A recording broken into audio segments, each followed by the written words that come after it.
हादोरसानि गिबि मन्त्रि doctor Himanta Biswa शर्माया bike सालायनाय आरो गाखोनायनि सायाव हेलमेट गाननायनि सायाव गोख्रों बिथोन होनायनि उनाव बाक्सा जिल्लानि दाब दाब जायगाफोरजों लोगोसे तामुलपुरावबो बेनि सायाव सेबनायखौ गोख्रों खालामनाय नुनो मोन्दों।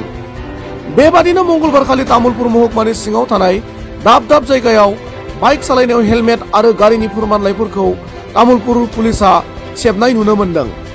लोगोसेनो हेलमेट गानै आरो गारिनि आबुं फोरमानलाइ लोगोसे गारि सालायनायनि फोरमान बिलाइ गैयैफोरनिफ्राय आयेनारि राहा लानाय जायो होनना मिथिहोयो।